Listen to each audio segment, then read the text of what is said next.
നമസ്കാരം. എനിക്കിപ്പോ വന്ന ഒന്ന് രണ്ട് ചോദ്യങ്ങൾ നമ്മുടെ ഉപബോധ മനസ്സിനെ കുറിച്ചും അല്ലെങ്കിൽ ആത്മാവിനെ കുറിച്ചും ബോധ മനസ്സിനെ കുറിച്ചും ഒക്കെയാണ്. ഇതിലൊരു ചോദ്യം, നമ്മൾ ഈ ടെൻഷൻ അടിക്കുന്നു അല്ലെങ്കിൽ ഭയങ്കരമായിട്ട് വിഷമിക്കുന്നു, നിരാശ, അല്ലെങ്കിൽ നമ്മൾക്ക് ഒരു ഉത്കണ്ഠ,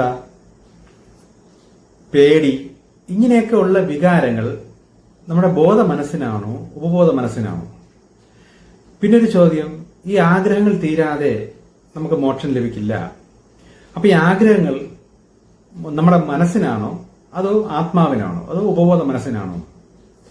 അങ്ങനെയാണെങ്കിൽ ആഗ്രഹങ്ങളെല്ലാം തീർക്കണ്ടേ? ആഗ്രഹങ്ങൾ ഇല്ലാതെ എങ്ങനെ ഒരാൾക്ക് ശരിക്കും മുന്നോട്ട് ജീവിച്ചു പോകാൻ പറ്റും? ആഗ്രഹങ്ങൾ എന്തായാലും വരില്ലേ? ഇതൊക്കെയാണ് ഇപ്പോൾ വന്ന ചില ചോദ്യങ്ങൾ. ഇതിനെക്കുറിച്ചൊക്കെ വിശദീകരിച്ച് ആഴത്തിൽ പറയാൻ പോയാൽ ഒരുപാട് കാര്യങ്ങൾ പറഞ്ഞു പോകേണ്ടി വരും. എങ്കിലും പെട്ടെന്ന് മനസ്സിലാകുന്ന രീതിയിൽ ചില കാര്യങ്ങൾ പെട്ടെന്ന് പറഞ്ഞുതരാം. ഇതിൽ സംശയങ്ങളുണ്ടെങ്കിൽ വീണ്ടും ചോദിച്ചാൽ വീണ്ടും ഞാൻ കുറച്ചും കൂടി ആഴത്തിൽ പറഞ്ഞുതരാം.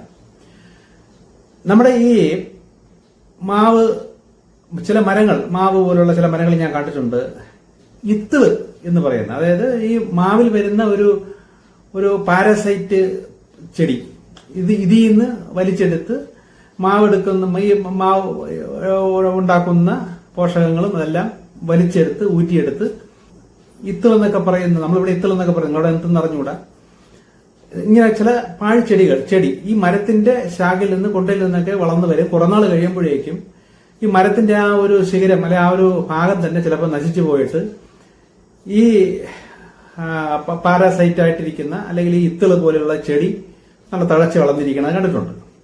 ഇതുപോലെയാണ് നമുക്ക് ജന്മം തരുമ്പോൾ നമ്മുടെ ആത്മാവ് ഒരു ശരീരത്തിലൂടെ പുറത്തു വരുമ്പോൾ കൂടെ തന്നെ ഒട്ടിപ്പിടിച്ചുണ്ടായി വരുന്നതാണ് ഈ ബോധ മനസ്സ്. ഞാനൊരു ഉദാഹരണം പറഞ്ഞതേ ഉള്ളൂ.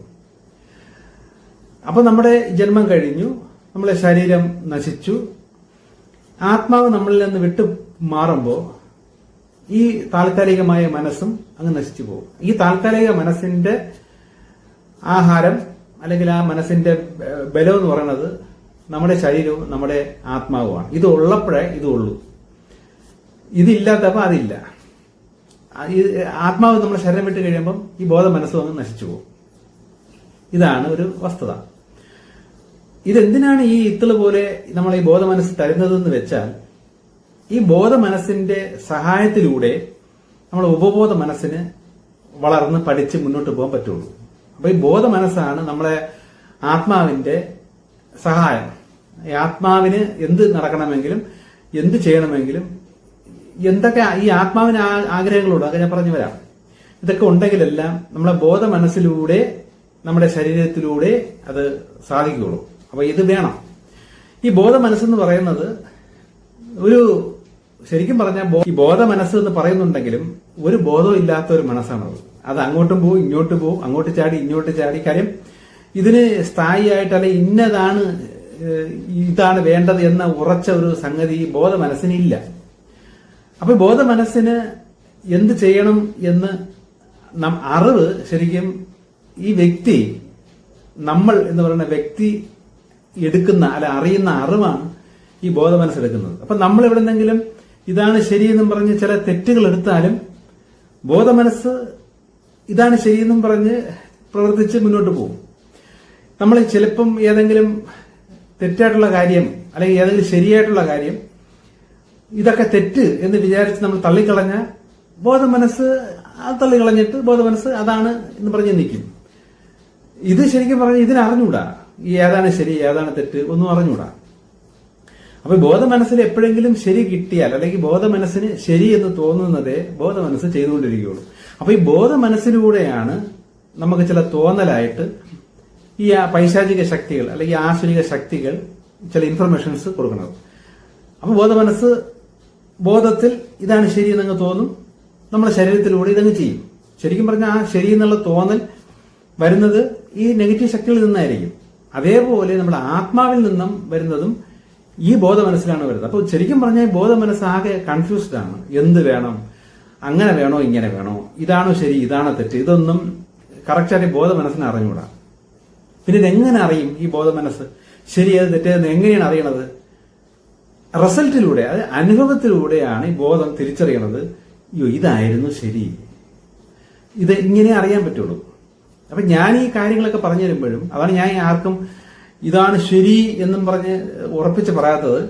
എനിക്ക് കിട്ടുന്ന ശരി ഞാൻ നിങ്ങൾക്ക് പറഞ്ഞു തരുന്നു, എനിക്ക് ദൈവം പറഞ്ഞു തരുന്നത് നിങ്ങൾക്ക് ഷെയർ ചെയ്ത് തരുന്നു, ഇത്രയേ ഉള്ളൂ. ഇത് ശരിയാണോ തെറ്റാണോ എന്നതൊക്കെ നിങ്ങളുടെ മുന്നോട്ടുള്ള അനുഭവത്തിലൂടെ അത് തിരിച്ചറിയാൻ പറ്റുള്ളൂ. ഇപ്പൊ പലരും ദൈവമായിട്ട് അല്ലെങ്കിൽ അകമേ ആത്മാവുമായിട്ടുള്ള കമ്മ്യൂണിക്കേഷൻ കിട്ടുന്നുണ്ട്, ചില നാളത്തെ കുറിച്ചുള്ള ചില കാര്യങ്ങൾ കാണിച്ചു തരുന്നുണ്ട്, ഇങ്ങനെയൊക്കെ ചില അനുഭവങ്ങൾ ചിലർക്ക് പറയുന്നുണ്ട്. അപ്പൊ അവർക്ക് മനസ്സിലായി ഞാൻ ഈ പറഞ്ഞത് ശരിയാണ്. ഈ അനുഭവങ്ങൾ ഇല്ലാത്തവർക്ക് ഇപ്പോഴും വിശ്വസിക്കാനൊന്നും പറ്റൂല. അപ്പൊ എന്ത് ചെയ്യുമെന്ന് വെച്ചാൽ കിട്ടുന്ന അറിവുകൾ അനുസരിച്ച് ചെയ്തു നോക്കുക. അപ്പൊ എന്റെ അടുത്ത് ചിലർ പറയും ഈ റെക്കി ചികിത്സ, ആ ചികിത്സ ഇതൊക്കെ ഒരുപാട് ഫലമുണ്ട്, ചെയ്ത് നോക്കണേ ഒരു കുഴപ്പമുണ്ടോ? ഞാൻ പറയും ചെയ്ത് നോക്കണേ ഒരു കുഴപ്പമില്ല, ചെയ്ത് നോക്കണം. കാരണം ഞാൻ ഇതിനെക്കുറിച്ചൊക്കെ പറഞ്ഞിട്ടും ഈ ബോധ മനസ്സിൽ അങ്ങോട്ട് കൺഫ്യൂസ്ഡ് ആണ്, വേണോ വേണ്ടേ വേണോ വേണ്ടേ. അപ്പൊ എന്ത് വെച്ചാൽ ആ റിസൾട്ടിന് വേണ്ടി വെയിറ്റ് ചെയ്യണം. ചിലപ്പോൾ ആ വ്യക്തിക്ക് ഒട്ടും ആത്മവളർച്ച വരാത്ത വ്യക്തിക്ക് അങ്ങനെയുള്ള ഈ ചെറിയ ചെറിയ ചികിത്സാ മാർഗത്തിലൂടെ ഈ പ്രശ്നം സോൾവ് ആയി കിട്ടുമായിരിക്കാം. അപ്പൊ എനിക്കിത് അറിയാൻ പറ്റും. ഇത് അവരവർ തന്നെ ഇത് എക്സ്പീരിയൻസ് ചെയ്ത് റിസൾട്ട് മനസ്സിലാക്കി തിരിച്ചറിയേണ്ട ഒരു സാധനമാണ്. ഇങ്ങനെ തിരിച്ചറിയുന്നതാണ് ഈ ബോധ മനസ്സിലൂടെ തിരിച്ചറിവ് വരുന്നത്. അപ്പൊ ആ തിരിച്ചറിവ് വരുന്ന കാര്യം നമ്മളെ ആത്മാവ് അതങ്ങ് എടുത്തു വെക്കും. ഇതാണ് ശരി, ആത്മാവും പഠിച്ചു. പക്ഷെ ആത്മാവിന് പഠിച്ച ആത്മാവാണ്. ഇപ്പൊ ഒരു മുൻ ജന്മത്തിലൂടെ ചില കാര്യങ്ങൾ പഠിച്ച ആത്മാവാണെങ്കിൽ ഈ ജന്മത്തിൽ ഇതേ അവസ്ഥയാണ്. ബോധ മനസ്സിന് അറിഞ്ഞുകൂടാ ഇതാണ് ശരി ഇതാണ് തെറ്റ്. ബോധ മനസ്സ് കൺഫ്യൂസ്ഡ് ആയിട്ടിരിക്കുമ്പോൾ കഴിഞ്ഞ ജന്മത്തിലൂടെ ഈ മേഖല അല്ലെങ്കിൽ ഈ ഒരു കാര്യം പഠിച്ചു വന്ന ഒരു ആത്മാവാണെങ്കിൽ ഈ കൺഫ്യൂസ്ഡ് ആയിട്ടിരിക്കുന്ന വ്യക്തിയുടെ ഉള്ളിലൂടെ ആത്മാവ് പറയും ഇതാണ് ശരി ഇതാണ് ശരി എന്ന് ഉള്ളിലൂടെ തോന്നൽ കൊടുത്തുകൊണ്ടേയിരിക്കും. അങ്ങനെ ആ വ്യക്തിക്ക് ചെയ്യണമെന്ന് തോന്നിയാൽ പോലും അകമേ ഒരു വിലക്ക് വരും. ഇങ്ങനെ പലർക്കും അനുഭവങ്ങൾ വരാം. കാരണം ഇതാണ് ശരി എന്ന് വിചാരിച്ച് ചെയ്യാൻ ശ്രമിക്കുമ്പോൾ എന്തോ അകത്ത് മനസ്സാക്ഷി അങ്ങോട്ട് സമ്മതിക്കുന്നില്ല, അല്ലെ അകത്തുനിന്നൊരു പിടി, അത് വേണ്ട വേണ്ട എന്നൊരു തോന്നൽ. ഇതാണ് ആത്മാവ് തരുന്ന ഇൻഫർമേഷൻ. അത് ശക്തമായി തരും. കാരണം ആത്മാവ് കഴിഞ്ഞ ജന്മത്തിലൂടെ നിങ്ങളെപ്പോലുള്ള ഏതോ ഒരു വ്യക്തിയിലൂടെ പല അബദ്ധങ്ങളെ പറ്റി പഠിച്ചൊരു കാര്യമാണിത്. പക്ഷെ ഈ ജന്മത്തിൽ ഏത് വേണം എന്ത് വേണം അറിഞ്ഞൂടാതെ കൺഫ്യൂസ്ഡായി നിൽക്കുന്നുണ്ട്. ആത്മാവ് അകത്തുനിന്ന് പ്രേരണയാൽ പറഞ്ഞു തരുന്നു അങ്ങനെ ചെയ്യരുത്, ഇതാണ് ശരി ഇതാണ് ശരി. പക്ഷെ ഈ തത്വം അല്ലെങ്കിൽ ഈ ഒരു തിയറി അറിഞ്ഞൂടാത്ത ആത്മാവിന് അകത്തുനിന്നൊന്നും പറഞ്ഞു തരാൻ പറ്റില്ല. അപ്പൊ ആത്മാവും കൺഫ്യൂസ്ഡ് ആണ്, വേണോ ഇതാണോ ശരി ഇതാണ് തെറ്റ്. ആത്മാവ് ഇങ്ങനെ നോക്കിക്കൊണ്ടിരിക്കും. അവിടെ ഒരു വഴിയില്ല, നമ്മൾ എന്തെങ്കിലുമൊക്കെ ചെയ്ത് നോക്കണം. കാര്യം ഇതിപ്പോ ഞാൻ പറയുന്നത് വെച്ചാൽ ചിലർക്ക് ചില കാര്യങ്ങൾ ഞാൻ പറയും, അല്ലെങ്കിൽ ചില കാര്യങ്ങൾ കിട്ടുമ്പോൾ അവര് പറയുന്നു അങ്ങനെ, ഞാൻ പറയുന്നു ഇങ്ങനെ, വേറെ ചിലർ പറയുന്നു അങ്ങനെ. ഇപ്പൊ ഇതിൽ ഏത് ഞാൻ വിശ്വസിക്കണം എന്ന് നിങ്ങൾ കൺഫ്യൂസ്ഡ് ആണെങ്കിൽ നിങ്ങളുടെ ഉള്ളിൽ നിന്നും ഈ ഞാൻ പറയുന്നതാണ് ശരി എന്ന് ആവർത്തിച്ച് കിട്ടുന്നില്ലെങ്കിൽ നിങ്ങളുടെ ആത്മാവിന് എക്സ്പീരിയൻസ് ഇല്ല. കഴിഞ്ഞ ജന്മത്തിൽ ഞാൻ ഈ പറഞ്ഞ കാര്യത്തെക്കുറിച്ച് ഒരു പഠനം കഴിഞ്ഞ ജന്മത്തിലോ മുൻ ജന്മത്തിലോ ആത്മാവിന് വന്നിട്ടില്ല. അതുകൊണ്ടാണ് ഉള്ളിൽ നിന്നും ഒരു കറക്റ്റ് ഒരു ഉറപ്പായിട്ടുള്ള ഒരു ഉത്തരം അകത്തുനിന്ന് ഈ വിഷയത്തെക്കുറിച്ച് വരാത്തത്. കൺഫ്യൂഷൻ ആർക്കും വരും. ഈ കൺഫ്യൂഷൻ മാറാൻ വേണ്ടിയിട്ടാണ് ആ ഒരു ദിവസം 10-15 മിനിറ്റെങ്കിലും നമ്മൾ ഭൗതിക ചിന്തകളെല്ലാം വെളിഞ്ഞ് നമ്മുടെ ഉള്ളിലൂടെ ദൈവമേ എന്ന് വിളിച്ച് ചില കാര്യങ്ങൾ ചോദിച്ചും സംസാരിച്ചും ഒക്കെ ഇരിക്കുന്ന ഒന്ന് കോൺസെൻട്രേറ്റ് ഇരിക്കണം എന്ന് പറയുന്നതിന്റെ കാരണമേ ഈ കമ്മ്യൂണിക്കേഷൻ ഉള്ളിൽ നിന്ന് കിട്ടാനാണ്. ആത്മാവിന് അറിയാവുന്ന കാര്യമാണെങ്കിൽ അകത്തുനിന്ന് പറഞ്ഞു തരും, അറിയാത്ത കാര്യമാണെങ്കിൽ ദൈവത്തിൽ നിന്ന് തന്നെ ഇൻഫർമേഷൻസ് എടുത്ത് നിങ്ങൾക്കത് പറഞ്ഞു തരും, അത് ആത്മാവ് പറഞ്ഞു തരും. അപ്പൊ ആത്മാവിനെ അറിഞ്ഞൂടെങ്കിലോ അവിടെ ഒന്നും ഉത്തരം കിട്ടൂല. അവിടെയും കൺഫ്യൂസ്ഡ് ആയിരിക്കും, ശരിയാണോ തെറ്റാണോ, അകത്തുനിന്നും കൺഫ്യൂഷൻ. അപ്പൊ എന്ത് ചെയ്യണമെന്ന് വെച്ചാൽ ഈ കാര്യം നിങ്ങൾ പ്രവർത്തിച്ച് നോക്കണം. പ്രവർത്തിച്ച് നോക്കുമ്പോൾ അതിന്റെ റിസൾട്ടിലൂടെ നിങ്ങൾക്ക് പിടിക്കും. ചിലപ്പോൾ ഫ്ലോപ്പ് ആയി പോകും. അപ്പൊ അകത്ത് പിന്നെ സംശയം വരും. അപ്പൊ പിന്നെ അങ്ങനെ ചെയ്ത് നോക്കാം, മറ്റേയാൾ പറഞ്ഞ പോലെ ചെയ്ത് നോക്കാം. അപ്പൊ മറ്റേയാൾ പറഞ്ഞ പോലെ ചെയ്ത് നോക്കണം. അപ്പോഴും റിസൾട്ട് പോരാ എങ്കിൽ പിന്നെ ഇയാൾ പറഞ്ഞ പോലെ ചെയ്ത്. അങ്ങനെ 2-3 പേരെ തിരിച്ചും മറിച്ചും, 2-3 പേരല്ല 2-3 വഴികൾ തിരിച്ചും മറിച്ചും ഒക്കെ നമ്മൾ ചെയ്ത് നോക്കും. ഒരെണ്ണം കയറിയും സക്സസ് ആവും. സക്സസ് ആയ സാധനം ആത്മാവ് അകത്തങ്ങ് പഠിക്കും. ഇതാണ് ഇതിന്റെ ശരി. ഇപ്പൊ നമ്മളും പഠിച്ചു, ആത്മാവും പഠിച്ചു. ചിലപ്പോൾ നമ്മൾ കുറച്ച് സമയം നമ്മളങ്ങ് മറന്നുപോയിരിക്കും, പക്ഷെ ആത്മാവ് പഠിച്ചതാണ്. അടുത്ത ഒരു സമയത്ത് ഇതേപോലെ ഇതേ സിറ്റുവേഷൻ വരുമ്പോൾ അന്ന് ചിലപ്പോൾ ആത്മാവ് അകത്തെന്ന് പറഞ്ഞു തരും, അന്ന് ഇങ്ങനൊരു സംഭവം ഓർമ്മയില്ലേ, അന്ന് അബദ്ധം പറ്റിയത് കണ്ട എന്ന് നമുക്കൊരു തോന്നൽ പോലെ അന്ന് കിട്ടുമ്പോൾ ശരിയാണ് ഇത് നമ്മൾ മനസ്സിലാക്കി പിന്നെ മണ്ടത്തരം ചെയ്യില്ല. പക്ഷെ അകത്തുനിന്ന് അങ്ങനെ ഒരു സാധനം വരുന്നില്ലെങ്കിൽ വിചാരിച്ചോളണം ആത്മാവ് അത് പഠിച്ചിട്ടില്ല. അപ്പൊ ഇതൊക്കെ ഇങ്ങനെയുള്ള ചില കാര്യങ്ങൾ പഠിക്കാനാണ് ആത്മാവ് നമ്മളിലൂടെ ഭൂമിയിൽ വന്നിരിക്കുന്നത്. അതോടൊപ്പം ഒരു ഇത്തിള് പോലെ ഒട്ടിപ്പിടിച്ച് വന്ന കൂടെ തന്നെ ജനിച്ച തന്നെ ഉടലെടുത്തൊരു സാധനമാണ് ഈ ബോധമനസ്സ്. ഇവിടെ ഈ ബോധമനസ്സിന്റെ സഹായത്താലേ ആത്മാവിന് പലതും പഠിക്കാൻ പറ്റുള്ളൂ. നമ്മൾ ബോധമനസ്സുകൊണ്ട് നമ്മൾ ചില മണ്ടത്തരങ്ങളൊക്കെ ശരിയാണ് എന്ന് വിചാരിച്ചും കൊണ്ട് അതിന്റെ പിറകെ നമ്മൾ പോയാൽ ശരിക്കും പറഞ്ഞാൽ ആത്മാവിന് അത് തെറ്റാണെന്ന് അറിയാമെങ്കിൽ പോലും ചിലപ്പോൾ കഴിഞ്ഞ ജന്മത്തിലൂടെ ആത്മാവ് പഠിച്ച ചില കാര്യമായിരിക്കും. ഇതാണ് ഇതിന്റെ ശരി, ഇതാണ് തെറ്റ് എന്ന് ആത്മാവ് പഠിച്ചു വെച്ചിട്ടുണ്ടായിരിക്കും. പക്ഷെ നിങ്ങളുടെ ബോധമനസ്സിൽ ഇതാണ് ശരിയെന്ന് വിചാരിച്ച് നിങ്ങളുടെ തെറ്റിലോട്ട് പോവുകയാണ്. അപ്പൊ അകത്തിരുന്നുകൊണ്ട് ആത്മാവ് വിഷമിക്കും. അയ്യോ അങ്ങനെ ചെയ്യല്ലേ എന്ന് തോന്നും. അപ്പൊ നിങ്ങളുടെ ഉള്ളിൽ വേണ്ടെന്ന് തോന്നിയാലും പുറമേയുള്ള ചിലപ്പോൾ അച്ഛനും അല്ലെ അമ്മ അല്ലെ സഹോദരങ്ങൾ പ്രേരിപ്പിച്ച് അങ്ങനെ ഇങ്ങനെ കുഴപ്പമില്ല, അതാണ് വേണ്ടതെന്നൊക്കെ പറയുമ്പോൾ നമ്മുടെ ഉള്ളിലൂടെ ആത്മാവ് പറഞ്ഞു തരുന്ന വേണ്ട എന്ന തോന്നലിനെ അതിജീവിച്ചും കൊണ്ട് തള്ളിക്കളഞ്ഞും കൊണ്ട് നമ്മൾ വീണ്ടും ഈ മണ്ടത്തരത്തിലോട്ട് പോകുമ്പോൾ ശരിക്കും പറഞ്ഞാൽ ആ ആത്മാവിന് നമ്മൾ ദ്രോഹം ചെയ്യുകയും. അപ്പൊ നമ്മൾ ഒരു വശത്ത് നമ്മൾ തന്നെയാണ് ആത്മാവിന്റെ ശത്രു. കാരണം ആത്മാവ് ഉള്ളിൽ നിന്നും തെറ്റാണ് ചെയ്യല്ലേ എന്ന് പ്രേരിപ്പിച്ചിട്ടും അതിനെ പറഞ്ഞാൽ കേൾക്കാതെ നമ്മൾ മറ്റുള്ളവരുടെ അഭിപ്രായം നോക്കി അല്ല വേറെ സുഹൃത്തുക്കളൊക്കെ പറയുന്നത് പോലെ നമ്മൾ ഭൗതികമായിട്ടുള്ള ആ ഒരു അട്രാക്ഷൻ അല്ലെങ്കിൽ ഒരു പിടി കാരണം നമ്മൾ വീണ്ടും ആ തെറ്റുകൾ ചെയ്യുമ്പോൾ ശരിക്കും ആത്മാവിനവിടെ പ്രശ്നമാവും, ആത്മാവിടെ മുരടിച്ചു പോകും. അപ്പൊ ഇതും സംഭവിക്കും. പക്ഷെ പഠിക്കാത്ത ആത്മാവിന് അത് അറിഞ്ഞുകൂടാത്തതുകൊണ്ട് ഈ മേഖല പഠിക്കാത്ത ആത്മാവ് നമ്മളെ മനസ്സുമായിട്ട് ചേർന്ന് തെറ്റി തന്നെ പൊയ്ക്കൊണ്ടിരിക്കും, തെറ്റും ചെയ്യും. എന്നാൽ പഠിച്ചു വന്ന ചില ആത്മാക്കളുണ്ട്. ആ ആത്മാവ് നമ്മുടെ മനസ്സിലൂടെ അറിയാം ഇതല്ല ശരി. പക്ഷെ ഭൗതികമായി നിൽക്കുന്ന ഭൗതിക മനസ്സ് അട്രാക്റ്റായി കിടക്കുന്നതിനോടൊപ്പം നേരത്തെ ജന്മത്തിലൂടെ പഠിച്ച ആത്മാവും കൂടി അട്രാക്റ്റായിട്ട് പോകുമ്പോൾ ബോധമനസ്സും ഉപോധമനസ്സിലെ ആത്മാവും ഒരേപോലെ തെറ്റിപ്പോകുന്നു. അങ്ങനെ വരുമ്പോഴാണ് മരണശേഷം ആത്മാവിനെ മറ്റേ ഡയമെൻഷനിൽ കൊണ്ടുപോയി ശക്തമായി ശിക്ഷിക്കുന്നത്. കാരണം പഠിച്ചു, അടുത്തൊരു ചാൻസ് തന്നപ്പോൾ പഠിച്ചതിനെ തള്ളിക്കളഞ്ഞുകൊണ്ട് വീണ്ടും തെറ്റിൽ സുഖിച്ച് ആസ്വദിക്കാൻ പോയി. ഇങ്ങനെയും വരും. ഞാൻ പറഞ്ഞില്ല, ഇത് ശ്രദ്ധിച്ച് കേട്ടാലേ നിങ്ങൾക്ക് പിടികിട്ടുള്ളൂ. ഇങ്ങനെ പല പല പല കാര്യങ്ങൾ ഇതിനകത്തുണ്ട്. ഒന്നുകൂടെയൊക്കെ മെസ്സേജ് കേട്ട് നോക്കി കുറച്ച് മനസ്സിലാവും. ഇനി ഈ ആത്മാവ് പഠിക്കുക. അപ്പൊ എന്താണ് ഈ ആത്മാവ് പഠിക്കുന്നത്? ആത്മാവ് എന്താണ് പഠിക്കേണ്ടത് എന്ന് ചിലർ ചോദിക്കുന്നുണ്ട്. ഈ പഠിക്കേണ്ടത് ഈ ആത്മാവ് എന്താണ് പഠിക്കേണ്ടതെന്ന് പറഞ്ഞാൽ ഈ തത്വങ്ങളാണ്, അല്ലെങ്കിൽ പ്രകൃതിയുടെ വ്യവസ്ഥകള്, ദൈവത്തിന്റെ മനസ്സ്, ഈ ധർമ്മം, ഇങ്ങനെയുള്ള ചില രഹസ്യങ്ങള്, മറ്റേ ഡയമെൻഷനിലേക്ക് രഹസ്യങ്ങള്. അപ്പൊ ഇങ്ങനെയൊക്കെ ഉള്ള കാര്യങ്ങൾ, ഈ ജ്ഞാനം, ഇതൊക്കെയാണ് ആത്മാവിന് വേണ്ടത്. ഇത് പഠിക്കാനാണ് ആത്മാവ് നമ്മളെ ശരീരം ഉപയോഗിക്കുന്നത്. അപ്പൊ നമുക്ക് ഈ ആത്മാവ് പഠിക്കുന്ന ആത്മാവിനെ പഠിക്കാതാക്കുന്നത്, അതായത് നമ്മൾ ഒട്ടും പഠിക്കാതെ ആത്മാവിനെ മുരടിപ്പിച്ച് കളയുന്നത് നമ്മുടെ ഭൗതികമായിട്ടുള്ള ഈ അട്രാക്ഷൻ അല്ലെങ്കിൽ അറ്റാച്ച്മെന്റും അറിവില്ലായ്മയും ഒക്കെയാണ് ഈ ആത്മാവിന് പഠിക്കാൻ പറ്റാതായി പോണത്. അപ്പൊ ഈ ആത്മാവിന് ശരിക്കും പറഞ്ഞാൽ ഒരു പരീക്ഷണമാണ്. ഈ ഭൗതികത്തിൽ അട്രാക്റ്റായി കിടക്കുന്ന ഈ വ്യക്തിയിലൂടെ എങ്ങനെ ഇനി ബാക്കി കാര്യങ്ങൾ പഠിക്കും എന്ന് ആലോചിച്ച് ആത്മാവ് ശരിക്കും വിഷമിച്ചിരിക്കുകയും. ഇങ്ങനെ വിഷമിക്കുന്നതും നമുക്ക് നമ്മുടെ ഉള്ളിലൊരു എന്തോ ഒരു വിഷമം നമുക്ക് ഫീൽ ചെയ്യും. അപ്പൊ നമുക്കത് അറിഞ്ഞൂടാ എന്താണത്, അകമേ ഒരു വിഷമം എന്താണെന്ന് അറിഞ്ഞൂടാ. കുറച്ച് 2 ദിവസം കൊണ്ടേ ഒരു ഉള്ളിലൊരു വിഷമം. ഇങ്ങനെ ഒരു വിഷമം നിങ്ങളുടെ ഉള്ളിലുണ്ടെങ്കിൽ നിങ്ങൾ മനസ്സിലാക്കണം, നമ്മുടെ ആത്മാവിന്റെ വിഷമമാണ്. കാരണം നമ്മൾ എവിടെയോ എന്തോ ഭൗതികമായി തെറ്റിപ്പോകുന്നു. ഇതിൽ കൂടുതലും നമ്മൾ തെറ്റ് പറ്റി പോകുന്നതിന് കാരണം എന്ന് വെച്ചാൽ ഈ ഭൗതിക കാര്യങ്ങളിലേക്ക് ഓവറായിട്ട് അറ്റാച്ച്ഡ് ആയി പോയാൽ, ഇത് ഞാനീ പറയുന്നത് കുറച്ച് ആത്മവളർച്ച വന്ന ആത്മാവാണ്. കുറച്ച് കാര്യങ്ങൾ പഠിച്ചു, ബാക്കി ഇനി പഠിക്കാൻ നിൽക്കുന്ന ചില ആത്മാക്കൾ വിഷമിക്കുമ്പോഴേ നമുക്ക് ആ ഒരു ഫീൽ കിട്ടും. ഇപ്പൊ ഒന്നും പഠിക്കാത്തൊരു ആത്മാവാണെങ്കിൽ, നമ്മളിലൂടെ പലതും പഠിച്ചു തുടങ്ങിയ ആത്മാവാണെങ്കിൽ ആദ്യം നമ്മളൊപ്പം തന്നെ ഇതാണ് ശരിയെന്ന് വിചാരിച്ച് പല തെറ്റുകളും കാണിച്ചുകൊണ്ടിരിക്കും, മണ്ടത്തരങ്ങൾ പറ്റിക്കൊണ്ടിരിക്കും, അനുഭവത്തിലൂടെ പഠിക്കുകയുള്ളൂ. ചില ആത്മാക്കൾ, ഇത്തിരി വളർന്ന ആത്മാക്കളാണെങ്കിൽ നമ്മുടെ ഉള്ളിലൂടെ വിഷമിച്ചിരിക്കുമ്പോൾ നമ്മുടെ ഉള്ളിന്റെ ഉള്ളിലൊരു വിഷമം ഫീൽ ചെയ്യും. അത് ആത്മാവിന്റെ വിഷമമാണ്. ഇതിന് മെയിൻ കാരണം ഇപ്പൊ കൂടുതൽ ഞാൻ കാണുന്നത്, ഇപ്പൊ സ്ത്രീകളൊക്കെ ചില കടകളിലൊക്കെ പോയി എന്തെങ്കിലും സാധനം വാങ്ങിക്കാൻ പോയി കഴിഞ്ഞാൽ ചില പാത്രങ്ങൾ വാങ്ങിക്കാൻ പോയാൽ ആ പാത്രം എടുക്കും തിരിച്ചു വയ്ക്കും, വേറെ പാത്രം എടുക്കും തിരിച്ചു വയ്ക്കും, ഈ പാത്രം എടുക്കും തിരിച്ചു. ശരിക്കും ഈ ഭർത്താക്കന്മാർ നിന്ന് ഭ്രാന്താവും.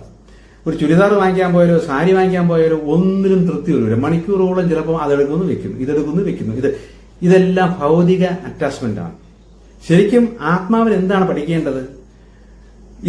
ഏത് സാരിയാണ് നല്ലത്? കുറഞ്ഞ സാരി, ഈ കുറഞ്ഞ പൈസയിൽ കൂടുതൽ ഡിസൈൻ ഉള്ളത്. ഇത് എങ്ങനെ, അതൊന്നും അല്ല ആത്മാവിന് പഠിക്കേണ്ടത്. നമ്മളെ നഗ്നത മറയ്ക്കാൻ ഒരു വസ്ത്രം വേണം. അതിപ്പോ എവിടെന്നെങ്കിലും എടുത്ത് മറയ്ക്കുക, അടുത്ത കാര്യം നോക്കി പോവുക. പഠിക്കേണ്ട കാര്യങ്ങൾ വേറെ പലതുമാണ്. ഇവിടെ ആ സമയം അത്രയും നമ്മൾ കളഞ്ഞിട്ട് നമ്മൾ ഈ ഭൗതിക ഈ കാര്യത്തിലിട്ട് ഇങ്ങനെ സമയം കളഞ്ഞ് മുഴുകി ഇരിക്കുമ്പോൾ നമ്മുടെ ഭൗതിക മനസ്സ് ഹാപ്പി ആവും.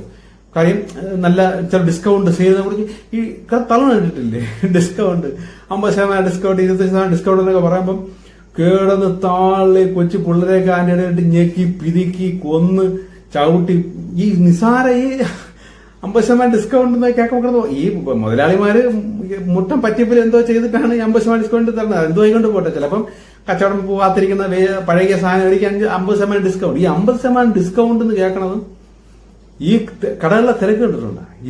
എന്റെ അഭിപ്രായത്തിൽ ഇന്നേ വരെ ഇങ്ങനെ ഡിസ്കൗണ്ട് എന്ന് പറഞ്ഞ് ഒരു സാധനത്തിന് ഞാൻ തള്ളാൻ പോയിട്ടില്ല. എന്റെ ചെറുപ്രായം മുതലേ എനിക്ക് താല്പര്യം. ഞാൻ 4 പേര് കൂടി നിൽക്കുന്ന സ്ഥലത്ത് ഞാൻ ഇങ്ങനെ മാറി നിൽക്കും. എല്ലാം കഴിഞ്ഞിട്ട് സൗകര്യം ഉണ്ടെങ്കിൽ ഞാൻ പോയി വാങ്ങിക്കുകയോ എടുക്കുകയോ ചെയ്യും. പിന്നെയാണ് ഈ ഡിസ്കൗണ്ടിന് വേണ്ടി തള്ളാൻ പോകുന്നത്. അങ്ങനെ ഞാൻ പോയിട്ടില്ല. അതുപോലെ തന്നെ ഈ കല്യാണത്തിനൊക്കെ പോകുമ്പോൾ ഈ കല്യാണം ഒരു സൈഡ് നടന്നുകൊണ്ടിരിക്കും, ഈ ഊണിന്റെ അവിടെ ആൾറെഡി നേരത്തെ തിരക്കായിരിക്കും. എന്നിട്ട് ഈ ഡോർ അങ്ങോട്ട് തുറക്കണ സമയത്ത് ഉള്ള ഒരു ബഹളം കാണും. ഇതൊക്കെയാണ് ആത്മാവിന് വിഷമം. കാരണം ഇതൊന്നും അല്ല ആത്മാവ് പഠിക്കേണ്ടത്. ഏറ്റവും ആദ്യം പോയി ഉണ്ണണതാര്? ഇത് പഠിക്കാനല്ല ആത്മാവ് നിൽക്കുന്നത്. കുറഞ്ഞ വിലയിൽ ഏറ്റവും ഡിസ്കൗണ്ട് ഉള്ള ഏറ്റവും കൂടിയ സാരി, നല്ല ഭംഗിയുള്ള സാരി ആദ്യം എടുക്കുന്നതാര്? ഇതല്ല ആത്മാവിന് പഠിക്കേണ്ടത്. ആത്മാവിന് പഠിക്കേണ്ടത് മനസ്സ്, ധർമ്മം, നീതി, ന്യായം, സത്യസന്ധത, ആത്മാർത്ഥം, ഇങ്ങനെയൊക്കെ ഉള്ള കാര്യത്തെക്കുറിച്ച് ഒരു അച്ഛന്റെ മനസ്സെങ്ങനെ, ഒരു അമ്മയുടെ മനസ്സെങ്ങനെ, ഒരു മകന്റെ മനസ്സ്, ഒരു മകളുടെ മനസ്സെങ്ങനെ, ഇങ്ങനെയൊക്കെ ഉള്ള ആ മനസ്സുകൾ, ആ വികാരങ്ങൾ, ഇതൊക്കെ എങ്ങനെ നിയന്ത്രിക്കാം, ഇതൊക്കെ എങ്ങനെ വരുന്നു, ഇതെങ്ങനെ ഇത് ഇല്ലാതാകും, ഇതൊക്കെ പഠിക്കാനാണ് ആത്മാവ് നിൽക്കുന്നത്. അപ്പൊ അതിനു വേണ്ടിയുള്ള ഭൂമി നിൽക്കുമ്പോൾ എന്തെങ്കിലും വേണമല്ലോ, ആഹാരം വേണമല്ലോ, അതിനൊരു ആഹാരം. ഇപ്പൊ ഈ കിടന്ന് തള്ളി കല്യാണത്തിന് പോയിട്ട് ഈ കിടന്ന് തള്ളും ബഹളവും കാണിക്കാതെ മാറി ഇരുന്ന് ചിലപ്പോ അവസാനം 1 2 കറി ചിലപ്പോ കിട്ടൂലായിരിക്കാം. ആഹാരം കഴിച്ചാൽ പോരെ. അതേപോലെ തന്നെ ഈ ആദ്യമേ കിടന്ന് ഈ തള്ളി ഡിസ്കൗണ്ട് സെയിൽ എന്ന് പറഞ്ഞ് കിടന്ന് തള്ളി ബഹളം വെച്ച് നമ്മളെ കൊച്ചു കുട്ടിയൊക്കെ ചവിട്ട് കൊണ്ട് കിടന്ന് കരയായിരിക്കും. അതൊന്നും ശ്രദ്ധിക്കാതെ ഈ സാധനം എടുക്കാനുള്ള ഉഫ്രാളവും ഇത് കാണുമ്പോൾ ശരി ചിരി വരും. ഇതൊക്കെയാണ് ആത്മാവിന് വിഷമുള്ള കാര്യങ്ങൾ. ഇപ്പൊ ഇങ്ങനെയുള്ള ഈ വ്യക്തിയുടെ അകത്ത് ഇരുന്നും കൊണ്ട് ഈ ആത്മാവിന് എന്തെങ്കിലും ഒരു ധർമ്മം പഠിക്കുക എന്ന് പറഞ്ഞാൽ ഭയങ്കര പാടാണ്. അപ്പൊ ആ ജന്മം മൊത്തം ആത്മാവാസരുന്നുകൊണ്ട് വിഷമിക്കും. പിന്നെ അടുത്ത ജന്മം കിട്ടുമ്പോൾ കുറച്ച് പഠിക്കാൻ കിട്ടും, അടുത്ത ജന്മം കിട്ടുമ്പോൾ കുറച്ചുകൂടെ പഠിക്കാൻ കിട്ടും. നമ്മളൊക്കെ എന്തോ ഭാഗ്യത്തിന് ഈ സ്റ്റേജ് എല്ലാം നേരത്തെയൊക്കെ എപ്പോഴൊക്കെയോ കവർ ചെയ്ത് വന്നതുകൊണ്ട് ഇപ്പം ഇങ്ങനെയൊക്കെ ഇരുന്ന് കേൾക്കാനും മനസ്സിലാക്കാനും സംശയിക്കാനൊക്കെ ഉള്ള ഒരു മനസ്സ് വന്നിട്ടുണ്ട്. ഭാഗ്യം, നമ്മളെ ഭാഗ്യം. കഴിഞ്ഞ ജന്മങ്ങളൊക്കെ ചിലർ പറയും മുൻ ജന്മമൊക്കെ എനിക്ക് ഇങ്ങനെ ഓർക്കണം, അതൊന്നും എനിക്ക് കിട്ടുന്നില്ല, അതൊന്നും മനസ്സിലാക്കാൻ പറ്റുന്നില്ല, ഒന്നും ദൈവം കാണിച്ചിരുന്നില്ല. എന്റെ ആവശ്യം ഒന്ന് കഴിഞ്ഞ ജന്മത്തിൽ ഇതേപോലെയൊക്കെ കിടന്ന് തള്ളിയതും മണ്ടത്തരങ്ങൾ കാണിച്ചതൊക്കെ കണ്ടിട്ട് പ്രയോജനമൊന്നുമില്ല. നമ്മളിപ്പം ചിലർ ഞാൻ ചോദിക്കും, 3ാം ക്ലാസ്സിൽ വെച്ച് പഠിച്ച ആ ബെഞ്ച് ഡെസ്ക് പഠിച്ച കാര്യങ്ങൾ എത്രയോ ദിവസം പോയി, ഒരു എങ്ങനെ പോയാലും 10 200 250 ദിവസമെങ്കിലും ക്ലാസ്സിൽ പോയി കാണും, 20 ദിവസമെങ്കിലും പോയി കാണാം. അത് അല്ല എത്ര ദിവസം നിങ്ങൾക്ക് ഓർമ്മയുണ്ട്? എന്നിട്ട് ഉടുപ്പ് ഡ്രസ്സ് അതൊക്കെ ഓർമ്മയുണ്ട്. അപ്പൊ ഇതൊന്നും ഓർക്കേണ്ട ആവശ്യം വരുന്നില്ല. നമ്മൾ ഓരോ ജന്മം എടുത്ത് വരുന്നതും ഓരോ തത്വങ്ങൾ പഠിക്കാനാണ്. ഇപ്പൊ ഒരു അച്ഛന്റെ മനസ്സ് എങ്ങനെ പഠിക്കും? ഇപ്പൊ എങ്ങനെയാണ് അച്ഛന്റെ മനസ്സ് പഠിക്കുന്നത്? ഇപ്പൊ നമ്മളൊരു കുട്ടിയായിരിക്കുമ്പോൾ നമ്മൾ അച്ഛൻ അത് പാടില്ല, ഇത് പാടില്ല, അങ്ങനെ ചെയ്ത് അപ്പൊ നമുക്ക് ഭയങ്കര ദേഷ്യവും വിഷമമൊക്കെ വരും. അച്ഛൻ്റെ ഭയങ്കര വിരോധം വരും. മറ്റു കുട്ടികളെ പോലെ ഒന്നിനും സമ്മതിക്കുന്നില്ല. അപ്പൊ ഭയങ്കര ദേഷ്യമായിരിക്കും. എന്റെ അച്ഛൻ മാത്രം ഇങ്ങനെ, അങ്ങനെ. അപ്പൊ നമുക്ക് പിടിയിട്ട് നമുക്ക് മനസ്സിലാവും അച്ഛന്റെ എന്ത് മനസ്സാണ് അച്ഛൻ്റെ. ആരെങ്കിലും പറഞ്ഞ് ഉപദേശിച്ചെന്നാൽ പോലും നമുക്കത് പിടിയിട്ടില്ല.